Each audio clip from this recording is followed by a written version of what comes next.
जैन दर्शन कहता है जो सेवा का मार्ग अपनाता है, जो परोपकार का मार्ग अपनाता है, परस्पर ग्रहो जीवा नाम का सूत्र सार्थक करता है, वह निश्चय से एक दिन निर्वाण को प्राप्त कर लिया करता है।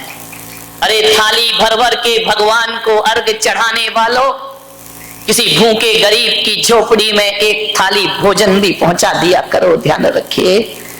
अरे माथे पर चंदन का तिलक खींचने वालों, किसी के जख्मों पे मलहम भी लगा दिया करो। और मैं विश्वास दिलाता हूं कि मंदिर का चंदन वो शीतलता नहीं दिला पाएगा जो किसी की जख्म पे मलहम लगाओगे तो शीतलता की प्राप्ति जीवन में हो जाएगी, ध्यान रखना। गमों की आग पे आंसू उबाल कर देखो, गमों की आग पे आंसू उबाल कर देखो, बनेंगे रंग किसी पर भी डाल कर देखो, और तुम्हारे दिल की चुभन जरूर कम होगी। किसी के पांव से कांटा निकाल कर देखो, किसी के पांव से कांटा निकाल कर देखो, किसी की पीड़ा को हरने का प्रयास करिए। अफसोस है कि रुद्राभिषेक करने के लिए, जिनाभिषेक करने के लिए और महाराजों के पैर धोने के लिए हमारे घरों में लोटा भर भर के दूध मिल जाता है, लेकिन पड़ोस में किसी का भूखा बच्चा रो रहा है तो एक गिलास दूध हमारे घर से निकलता नहीं है, ध्यान रखिए। और मैं पुलक सागर कहता हूं कि दूध से भगवान का अभिषेक करो, कोई मुझे समस्या नहीं है, लेकिन आपसे निवेदन करता हूं किसी भूखे बच्चे के मुख में एक गिलास दूध जरूर दिया करो।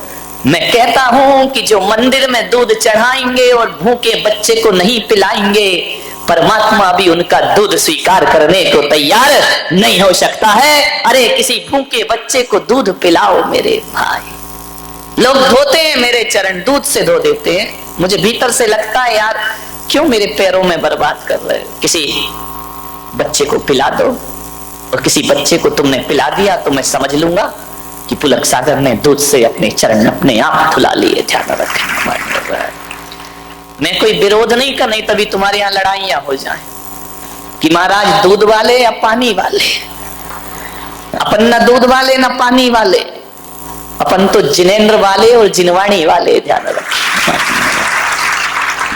नहीं तो आदमी गलत अर्थ बहुत जल्दी लगाता है कि अभी पानी वाले खुश हो जाएंगे, दूध वाले नाराज हो जाएंगे।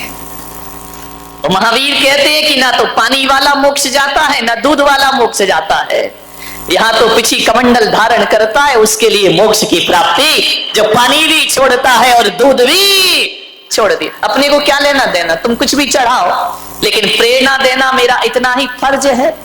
मैं ये नहीं कह रहा हूं कि मंदिरों में अभिषेक करना बंद कर दो, लेकिन मैं ये कह रहा हूं किसी भूखे को दुत्कारना बंद कर दो, तुम्हारा जीवन सार्थक और सफल हो जाएगा। अफसोस होता है मुझे कि हम कृष्ण के मंदिर में जाते हैं, महादेव के मंदिर में जाते हैं, नंदी को शीश झुकाते हैं, गाय को माला पहनाते हैं।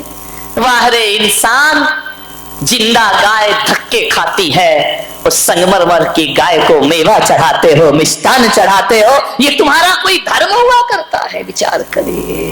पत्थर की गाय का स्वागत हो रहा है, जिंदा गाय भूखों मर रही है, दाने दाने को तरस रही है, पत्थर की मूर्तियों को भोग लग रहे हैं, 56 भोग, और जिंदा भगवान जो दरिद्र नारायण है वो मंदिर के सामने भीख मांगता फिरता है। ध्यान रखिए मान्यवर, पत्थर की मूर्तियों के लिए बहुत विशाल मंदिर है। अरे मंदिर बना लिए अच्छी बात है, मैं इसकी बुराई नहीं करूंगा, लेकिन मैं आपसे एक ही आग्रह करता हूं कि किसी गरीब का झोपड़ा भी बनाकर देखो, तुम्हारी जिंदगी को सुकून प्राप्त होगा, तुम्हारी जिंदगी को आनंद प्राप्त होगा। किसी गरीब का झोपड़ा भी बनाओ, 1000 दीपों से भगवान की आरती करते हो तो किसी अंधेरे घर में जाके दिया जला दिया करो, वो भी भगवान की पूजा है, वो भी ईश्वर की पूजा है। ध्यान रखें, इससे बड़ी क्या इबादत होगी? इंसान के काम इंसान ना आए, तो फिर ये दुनिया जीने के लायक ही ना रहेगी मेरे भाई। निवेदन है आपसे, अरे जिन्हें दुखी हैं, जो पीड़ित हैं,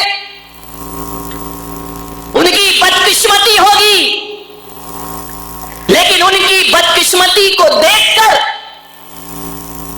मजाक मत बनाना। जितना हो सके सेवा करना, ध्यान रखना। एक भिखारी जब तुम्हारे घर में भीख मांगने आता है तो ये मत सोचना कि वो भीख मांगने आया है। इस देश के त्रिवल्लुवर आचार्य ने लिखा है कि कोई भिखारी यदि तुम्हारे घर भीख मांगने आए तो ये मत समझना कि भिखारी भीख मांगने आया है। वो भिखारी भीख मांगने नहीं आया, वो तुम्हें सीख देने के लिए आया है। और वो भिखारी कह रहा है कि जो भी तेरे हाथ जेब में हो मेरे कटोरे में डाल दे, और यदि है और नहीं डाला तो एक बात याद रखना, कटोरा का हाथ बदलने में ज्यादा देर नहीं लगा करती है। मेरे हाथ का कटोरा तेरे हाथ में, क्योंकि मैंने भी पिछले जन्मों में कुछ नहीं दिया, होने के बाद मैंने कुछ नहीं दिया, तो आज ये कटोरा मेरे हाथ में है। और आज तेरे पास है, नहीं दिया तो मेरे हाथ का कटोरा कब तेरे हाथ में चला जाए कोई भरोसा, जिंदगी का कोई भरोसा नहीं मेरे भाई। कब किस्मत करवट बदल ले, रातों रात लाखपति खाकपति हो जाते हैं। और ऐसी भी किस्मत जागती है, सड़क छाप महलों का वासी हो जाया करता है। ये तकदीर का खेल है, ध्यान रखना, ये तकदीर है। रामनाथ कोविंद को कौन जानता था? वो खुद नहीं जानते थे कि मैं कभी राष्ट्रपति बनूंगा। मिट्टी के घरों में पैदा हुए, कच्चे मकानों में, दलित परिवार में पैदा हुए, पढ़ाई का इंतजाम तक जिनके पास नहीं था। मेरे भाई, जब राष्ट्रपति का चुनाव का अवसर आया तो पूरा देश तो क्या, जितने भी दल हैं वो भी नहीं जानते थे कि रामनाथ कोविंद एक चमत्कार बनकर के नाम प्रकट हो। कितनी अटकलें चल रही थी। कोई बोला कि आडवाणी बनेंगे, कोई बोला सुमित्रा महाजन बनेगी, एक से एक अटकलें चली। लेकिन ध्यान रखना, ये मोदी ने कुछ नहीं किया है। जब किस्मत चमकती है ना तो छप्पर फाड़ कर प्राप्त हुआ करता है। ध्यान रखना है आपको। राष्ट्रपति बन गए, सोचना है आपको। जो बेर बेर खात थे वो बेर बीन खात है। बेर जानते हिंदी? बेर तुम लोग क्या बोलते? अच्छा, जो बोर, जो हमारे यहाँ बोर है वो तुम्हारे यहाँ बेर है।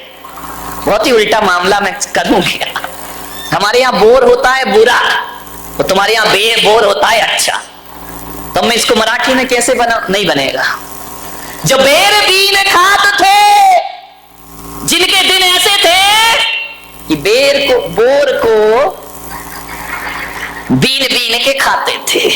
जो बेर बीन खाते थे वे बेर बेर खात हैं। बेर बेर यानी बार बार, हिंदी समझाना पड़ेगी मुझे। जो बेर बीन खात थे वो बेर बेर खात है। जो बेर बेर खात थे वे बेर बीन खाते। तकदीर का कोई भरोसा नहीं। कल तक जो बेर बीन बीन के खाते थे आज उन बार बार खाते हैं। कल जो बार बार खाते थे आज बेर बीन बीन कर। तकदीर का कोई ठिकाना नहीं, कब किस्मत पलट जाए। और किस्मत ऐसे खूबसूरत मोड़ पे धोखा देती है। अब देखो ना देश के हालात, आडवाणी की किस्मत में नहीं है तो नहीं है। अब क्या करोगे तुम? क्या कर सकते हो? ना पीएम बन पाए, थोड़ी आस थी कि राष्ट्रपति बन जाएंगे, उन्हें क्या मालूम था इसी समय फाइल खुल जाएगी। विचार करिए, सोचना है आपको। अब नहीं है तकदीर में तो नहीं है। लोग बोलते हैं कि सोनिया का बड़ा त्याग है, जीतने के बाद भी मनमोहन को मुख्यमंत्री प्रधानमंत्री बना दिया। अरे काय का त्याग मेरे भाई। पहले के जमाने में कहा जाता था मजबूरी का नाम महात्मा गांधी, अब कहा जाता है मजबूरी का नाम सोनिया गांधी। क्या करोगे? बदलेगी परिभाषाएं। ये तकदीर के खेल है मेरे भाई, सोच लेना, जिंदगी को समझना। आज सब कुछ है, कल कुछ ना रहेगा। आप देख रहे हैं ना, मैंने एक दिन और बताया था रेमंड्स ग्रुप के मालिक, रोज अखबारों में आ रहा है दर दर की। तो इस कलयुग का, अभी का, प्रेजेंट का उदाहरण है। अपनी बुलंदियों पर इतना नाज मत करो, अपनी बुलंदियों पर इतना नाज मत करो। हमने तो आसमान से सितारों को गिरते देखा है, ध्यान रखिए। आसमान के सितारे भी एक दिन जमीन पर आ जाते हैं। ए माटी के पुतले ना इतरा के चल, तेरे जीवन का कोई भरोसा नहीं। बूंद पानी के पड़ते ही गल जाएगा, कच्चे बर्तन का कोई किस पर अकड़, क्या है तुम्हारे पास जो अकड़े अकड़े घूमते हो? क्या है बताइए, क्या है अपने पास?